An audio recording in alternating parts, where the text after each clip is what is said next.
bougier your dog looks, the bougier you look.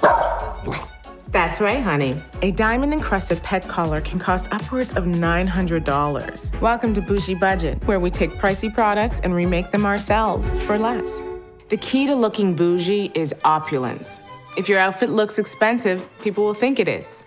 This applies to pets too. Today, I'm going to show you how to make your own bougie pet collar. We'll need ribbon, sticker gems, and a metal clasp to help fasten the collar. Cut the ribbon to your desired length, and be sure to apply as many diamonds as possible before attaching the clasp. Good dogs deserve treats. And look, Mommy made you a treat. Oh, yes. Here we go. Good boy. Fasten on your dog's neck. Oh, yes, you are beautiful. And voila. If you're looking for ways to save money while upgrading your personal style, try visiting your local cosmetic school.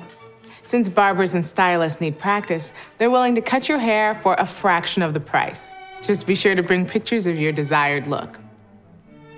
Sample sales also offer quality designer items for a huge discount. And plus, saying things are sample sounds exclusive. Treat? Good boy. Yeah. I wish I had a treat. Diamond-encrusted pet collar. Now that's bougie. Created with GEICO.